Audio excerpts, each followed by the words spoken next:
샬롬 샬롬 샬롬 샬롬 샬롬.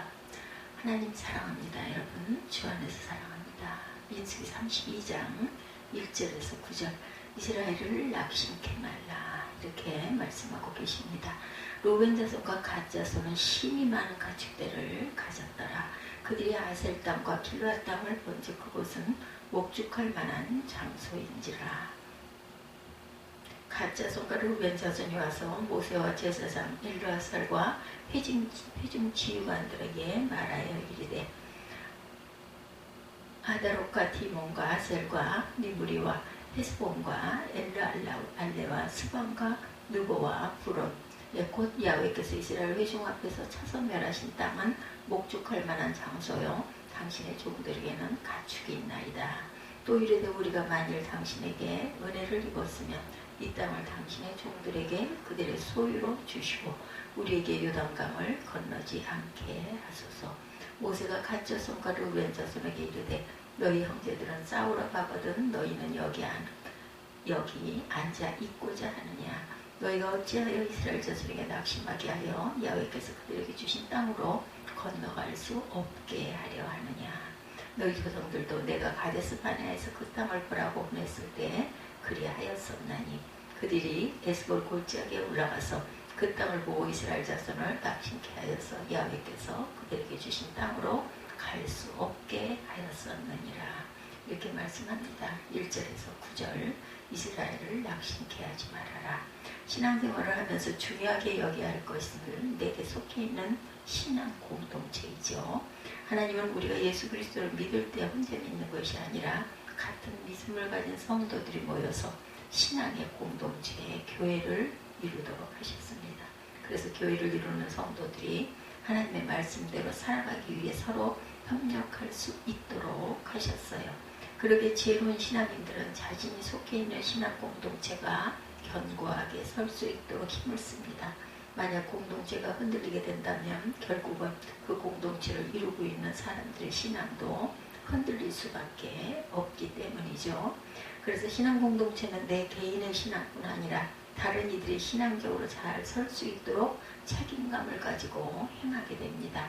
신앙의 공동체가 분열되지 않고 견고하게 서도록 하는 것이 구성원들의 과제이죠.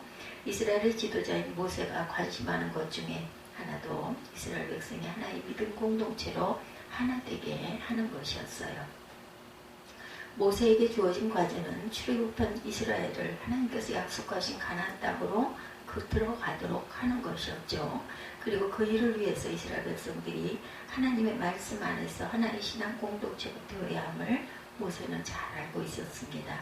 그리고 그 일을 위해서 이스라엘 백성이 하나님의 말씀 안에서 하나의 신앙 공동체가 되어야 함을 모세는 또한 알고 있었어요. 근데 오늘 말씀에 보면 모세는 이스라엘이 가나안 땅을 들어가지 못하도록 하는 공동체의 위기를 감지합니다. 그것은 이스라엘이 가나안 땅으로 들어가지 못하도록 하는 낙심케 만드는 말이 이스라엘 안에서 나왔기 때문이죠. 이스라엘은 이제 40년간 광야 생활을 마치고 요단강을 건너 가나안 땅으로 들어가려고 준비하고 있어요. 하나님은 가나안 땅에 들어가도록 이스라엘을 준비시키십니다. 모세에게 인구조사를 하도록 시키셨죠. 그리고 모압과의 싸움에서 완승을 거두게 하셨습니다. 모압의 왕 시온과 옥은 강력한 왕이었는데 그들을 물리칩니다. 가나안 사람들도 이 소식을 듣고 깜짝 놀라죠. 이스라엘도 이 승리를 통해서 가나안에 들어갈 자신감을 또한 얻게 됩니다. 그런데 오늘 말씀에 보면 모세가 이스라엘 백성들이 가나안 땅에 들어가는 것이 또 실패할까봐 염려하며 진노하는 모습이 보이죠. 위험을 감지한 것이에요. 그것은 갓 자손과 루벤 자손들의 말 때문입니다. 그들이 모세에게 와서 자신들을 요단강을 건너지 않고 모압 평지에 있는 목초지에 머무르고 싶다고 했을 때예요. 그렇게 말하는 것은 아주 자연스러운 일입니다. 이 두 지파는 10많은 가축대가 있었죠. 그런 이들 가축을 먹일 목초지에 관심이 많았고 모압 사람들이 살고 있던 그 땅의 목초지가 좋아서 그곳에 머물고 싶었던 것입니다. 그래서 루벤과 갓 사람들은 모세를 찾아가 요단 동편을 우리에게 주신다면 이곳에서 우리를 짓고 양을 키우고 자녀를 위해서 집을 지었으면 좋겠습니다. 이렇게 제의를 하죠. 그러면서 5절 후반에 보면 이 땅을 당신의 종들의 그들의 소유주로 주시고 우리에게 요단강을 건너지 않게 하소서 이렇게 청을 하죠. 그런데 모세는 그들이 하는 말에 단순히 좋은 땅에 자신들이 머무르는 일로 끝나지 않고 이야기를 들은 다른 지파들이 어떻게 반응할지에 대해서 말합니다. 민수기 30장 오늘 보면 7절에 너희가 어찌하여 이스라엘 자손으로 납심케 하여서 야훼께서 그들에게 주신 땅으로 건너갈 수 없게 하려느냐 이렇게 말합니다. 모세는 그 두 지파의 말이 다른 지파를 납심케 해서 가나안 땅으로 들어갈 수 없도록 만들 수도 있음을 경고합니다. 그리고 그러한 예로 약 38년 전에 가데스 바네아에서 처음으로 가나안 땅을 들어가려고 준비했던 때를 말하죠. 9절에 보면 그들의 에스골 골짜기에 올라가 그 땅을 보고 이스라엘 자손들이 납심케 하여서 야훼께서 그들에게 주신 땅으로 갈 수 없게 하였었느니라. 가나안 땅을 들어가려고 정탐꾼을 보냈는데 10명의 정탐꾼의 보고를 듣고 이스라엘 백성들이 낙심하게 되었고 그 결과 당시 사람들이 약속 땅으로 들어갈 수가 없었다는 것이죠. 자신들을 메뚜기와 같이 별 볼 일 없는 존재로 말했던 정탐꾼의 보고를 듣고 낙심한 이스라엘이 하나님을 원망함으로 결국 낙심한 사람들은 모두 광야에서 죽었다는 것이죠. 모세는 출애굽 초창기에 이미 사람들을 낙심케 하는 말이 얼마나 위험한 말인지를 체험합니다. 신앙생활을 하면서 우리의 말이 다른 사람의 신앙이나 공동체 전체에 영향력을 미침을 인식해야 되겠죠. 사실 10명의 정탐꾼의 믿음 없는 말을 통해서 200만 명이나 되는 많은 이들이 낙심하고 하나님을 원망함으로 바로 앞에 있었던 가나안 땅을 들어가지 못했던 것처럼 우리의 말 한마디는 다른 신앙인과 공동체에 영향력을 끼침을 인식해야 합니다. 우리 한 신앙 공동체에 있을 때 어떤 말이 서로의 신앙을 세우고 공동체를 세우는지를 알아야 되겠죠. 우리가 견고한 신앙 공동체를 세워나가게 하기 위해서 어떻게 말하고 행해야 하는지를 함께 말씀을 나눠봅니다. 첫 번째, 우리가 때로는 공동체를 생각하지 않고 나만의 유익만을 생각하다가 다른 이들을 낙심케 하게 할 때가 많죠. 모세는 두 지파들이 와서 이야기하는 말을 들으면서 생각하는 것은 그들의 한 말이 다른 지파들에게 어떤 영향력을 끼칠까 하는 것입니다. 이스라엘 백성들이 낙심하게 되고 결국 하나님께서 그들에게 주신 땅에 들어갈 수 없을 것이라는 것이죠. 낙심하게 하다라는 뜻에는 방해하다, 저지하다라는 의미가 있습니다. 두 지파의 말은 다른 지파들이 가나안 땅에 들어가지 못하도록 하나님의 말씀을 이루지 못하도록 방해하는 말이라는 것이죠. 사실 두 지파가 그런 말을 할 때 다른 지파가 가나안 땅에 들어가지 못하도록 낙심하게 하고자 의도적으로 했던 말이 아니었어요. 두 지파의 관심은 자신들의 지파에만 관심이 있었습니다. 좋은 목초지에서 가축들을 기르고 좋은 집을 짓고 가족들과 함께 살면 그것이 하나님이 주신 복이라고 생각했을 것입니다. 그리고 자신들은 이미 땅을 차지했으니 요단강을 건너서 가나안 땅에 들어갈 필요가 없다 이렇게 생각했던 거죠. 그런데 자신에 대한 이기적인 생각이 다른 이들에 대해서 무관심하게 됐고 다른 이들을 낙심케 하는 말이 되었다는 것이죠. 우리가 말을 할 때 조심해야 할 것은 우리의 말이 내 자신의 유익만을 생각하고 다른 이들에게 미치는 영향력을 가볍게 여긴다는 것이죠.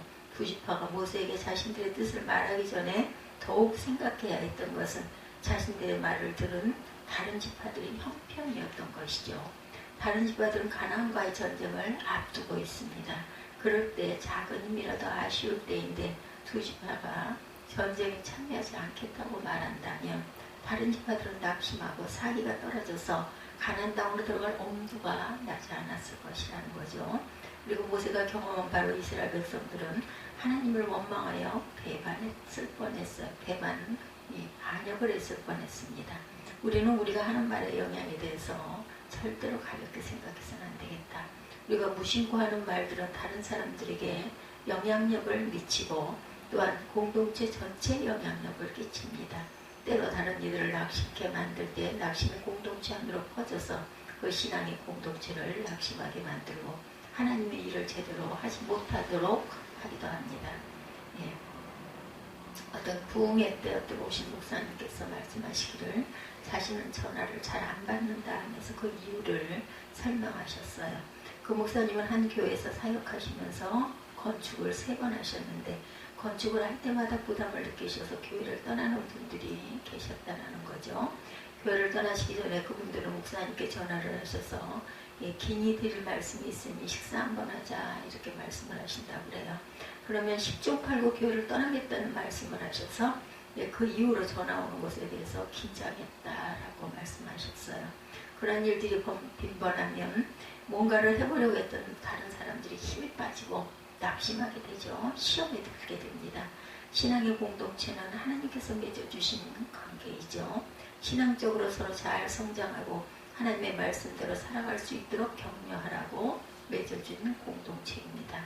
그러기에 다른 이들이 하나님의 말씀대로 살아가는데 낙심하게 하는 일들을 하지 않도록 해야 되겠다. 두 번째, 모세의 경고를 들은 갓 루벤 지파는 그제서야 자신의 잘못을 깨닫게 됩니다. 그들도 자신들의 말이 이토록 심각한 일을 이야기할지 몰랐을 것이죠. 이제 두 지파는 다른 지파들을 낙심케 하는 것이 아니라 격려할 방법을 모세에게 제시합니다. 루벤과 갓 지파는 모세에게 약속을 하죠. 자신들이 요단강을 건너가지 않겠다는 것을 취소하고 자신들도 다른 지파와 같이 요단강을 건너가겠는데 다른 지파들 앞에서 가겠다 이렇게 말하죠. 그러니까 앞장서서 가나안 땅에서의 전쟁에 참여하겠다는 것입니다. 그리고 이스라엘 자손이 각기 기업을 받기까지 우리 집으로 돌아오지 아니하겠다고 합니다. 그리고 요단강 동편의 기업을 받았으니 서편의 땅을 기업으로 받지 않겠다 이렇게 말합니다. 모세는 갓과 루벤 지파의 말을 듣고 만족해하죠. 그리고 그렇게 하라고 허락합니다. 루벤과 갓 지파는 이제 더 이상 다른 형제를 낙심케 하는 자가 아니라 다른 이들을 격려하는 자가 되었다라는 것이죠. 자신들은 이미 땅을 얻었어도 요단강을 건너가 이제 다른 형제들을 위해서 목숨을 걸고 앞장서서 싸우겠다는 거죠. 자신의 유익을 확보하기 위한 싸움이 아니고 하나님의 뜻을 이루기 위한 가나안 땅을 점령하기 위해 싸우겠다는 것이죠. 이렇게 해서 갓과 루벤 지파는 자신들의 풍요와 편의를 위해서 형제를 낙심시킬 만한 사람이었는데 이제는 도리어 하나님과 형제를 위해서 싸우는 격려자가 되었다라는 것. 우리가 어떤 말을 할 때 상대방을 격려하고 공동체를 세우는 말을 할 줄 알아야 합니다. 여러분들은 어떤 말을 들을 때 격려가 되십니까? 여러분들 하나님께서 당신의 사람들을 격려하실 때 하셨던 말씀이 있어요. 두려워 말라, 놀라지 말라, 내가 너와 함께하니라. 아멘. 하나님께서 모세에게 처음 나타나셔서 사명을 주시면서 그를 격려하시는 말씀이었어요. 출애굽기 3장 12절에 하나님이 이르신 내가 반드시 너와 함께 있으리라 라고 말씀하시죠. 그리고 하나님 그 말씀을 여호수아를 비롯해서 이스라엘 자손들에게 해주십니다. 하나님 우리와 함께 하심을 믿는 것은 우리에게 힘이 됩니다. 또한 하나님께서 우리와 함께 계심을 믿고 서로 격려할 줄 알아야 되죠. 10명의 성당꾼처럼 우리가 우리를 보기에도 메뚜기와 같은데 그들이 보기에는 어떠하랴 라면서 낙심케 하는 말이 아니라 도리어 하나님이 우리와 함께 하시면 그들은 우리의 밥이라고 격려하며 믿음의 말을 해야 한다는 거죠. 우리는 하나님이 함께 하시는 하나님의 자녀입니다. 하나님께서 우리를 외면하지 아니하시고 강한 팔로 붙잡아 주시고 인도해 주실 줄 믿습니다. 그리고 또 격려할 말은 하나님뿐만 아니라 우리도 서로 함께 할 것을 말하며 서로 격려해야 되겠죠. 우리는 이미 좋은 땅을 차지했으니 당신들이 할 일은 당신들이 알아서 하시오 라고 말하는 것이 아니라 두 지파는 말을 바꿔요. 우리는 모두 한 공동체이 내가 함께 돕도록 하겠습니다.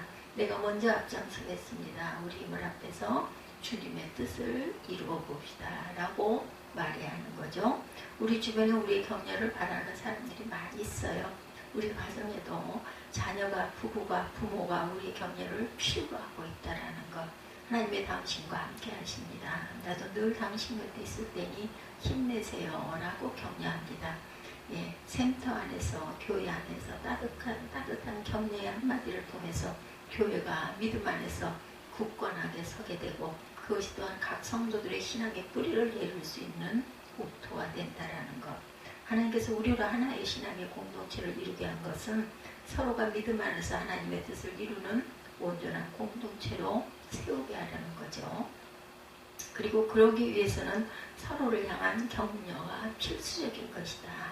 세 번째, 그런데 믿음의 공동체가 견고하게 서기 위해서 필요한 신앙의 자세가 있는데, 그것은 낙심할 만한 상황을 만났을 때도 낙심하지 않도록 해야 한다는 거죠. 서로 낙심하게 하는 말을 하지 말아야 하지만 낙심케 하는 말이 나오지 않을 수 없어요. 상대방에 대한 악의가 없어도 상대방을 알지 못해서 때로는 실수로 상대방을 낙심케 할 때가 있습니다. 그런데 다른 사람이 나를 낙심시킨다고 해서 낙심하여 믿음을 잃어버리게 되면 그 원인을 다른 사람에게 돌릴 수 있지만 결국 손해는 당사자의 몫이죠. 10명의 정탐꾼이 사람들을 낙심케 했지만 그렇다고 정탐꾼들이 그 결과를 책임질 수 있는 것은 아닙니다. 낚시게 된 모든 이들이 그 낙심의 결과로 광야에서 결국은 죽었어요. 결국 우리가 낙심하는 일에 대해서 다른 사람을 핑계할 수가 없다는 거죠. 바울은 갈라디아서 6장 9절에 우리가 선을 행하되 낙심하지 말지니 피곤하지 아니하면 때가 이르면 거두리라. 선한 일을 할 때도 낙심 올 수가 있어요. 하나님의 말씀대로 살려고 할 때도 우리를 낙심케 하는 사람의 말과 행동, 주위의 환경들이 있습니다. 그런데 그것을 얽매이는 것이 아니라 낙심치 않도록 해야 되겠다. 사탄은 이런저런 이유로 우리를 낙심케 합니다. 가까운 사람을 통해서도 그렇게 하죠. 모르는 사람을 통해서도 그렇게 합니다. 때로는 내 스스로가 낙심하게 되는 일들도 있습니다. 요즘 어떤 말을 듣거나 사람을 보고 환경으로 인해 낙심한 일이 있으십니까? 여러분들. 그래서 믿음 생활하는 것이 쉽지 않고 포기할까 하는 마음이 생기기도 하십니까? 그럴 때 우리가 낙심하지 않을 수 있는 것은 하나님께 소망을 두는 거죠. 사람의 말과 행동에서도 잡히는 것이 아니라 하나님을 바라보는 것입니다. 그러면 그 모든 낙심된 일을 능히 이길 소망과 힘을 주시는 줄로 믿습니다. 다른 사람으로 인해 낙심할 일이 생길 때 하나님을 바라보십시다. 하나님께 소망을 두고 낙심을 이기는 사람들이 많을수록 믿음의 공동체는 더욱 강건하게 세워질 것입니다. 성도에게 있어서 신앙 공동체인 교회는 우리의 신앙의 터전과 같다라는 것. 믿음의 공동체가 강건할 때 우리의 믿음 생활도 강건해지고, 그렇지 않을 때 우리의 믿음 또한 흔들리고 연약해질 수밖에 없다라는 것. 그러게 신앙 공동체가 든든히 선 것은 우리 신앙생활에 아주 중요한 일입니다. 그리고 신앙 공동체가 든든히 서기 위해서는 서로에게 낙심하는 말이 아니라 격려하는 말을 해야 되겠죠. 모세는 이스라엘 백성의 위기는 외부에 있지 아니하고 내부에 있음을 알고 있었어요. 이스라엘이 가나안 땅으로 들어가지 못한 것은 가나안 백성들이 간해서가 아니라 낙심하게 하는 사람들의 말에 의해서 공동체 전체가 낙심하여 하나님의 약속을 이룰 믿음을 잃어버렸다는 것입니다. 나에게 유익이 된다고 해서 다른 사람들의 형편과 어려움을 살피지 않고 그들에게 손해를 끼치고 납식게 만든다고 한다면 그것은 하나님께서 주신 믿음의 공동체에 대한 반태도가 아닙니다. 내가 좀 손해를 보는 것 같아도 다른 형제들과 연합을 중요하게 생각하고 그들을 격려하는 일에 힘쓴다면 그 공동체를 허락하신 하나님께서 기뻐하실 것입니다. 그리고 무엇보다도 다른 이들로 말과 행동으로 인해 낙심하지 않는 신앙의 자세도 필요합니다. 그러기 위해서는 사람의 말과 행동에 기초한 신앙생활에서 벗어나야 합니다. 그리고 하나님을 바라보고 그 말씀을 믿고 살아야 되겠죠.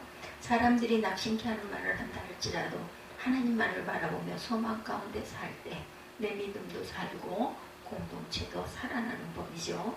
하나님을 믿는 이들을 모아서 교회를 이루게 하시고 주님의 말씀을 이루고자 하십니다. 오늘날 믿음의 공동체에 대해 낙심할 만한 일들이 많이 있어요. 교회를 비판하고 낙심케 하는 세상적인 소리들이 또한 많이 있습니다. 또한 공동체 안에서도 낙심케 하는 소리가 있을 수 있죠. 그럴수록 성도들은 하나님께서 허락하신 신앙 공동체가 건강하게 성장해서 주님의 일들을 감당할 수 있도록 서로를 믿음으로 격려하고 협력해야 합니다. 간절히 원하기는 우리 모두가 주님께서 서로에게 허락하신 믿음의 공동체를 잘 세워감으로 각자의 믿음으로 성장하여 갈수록 하나님께 귀하게 쓰임받고 영광 돌리는 성도고 교회가 될 수 있기를 주님의 이름으로 축복합니다.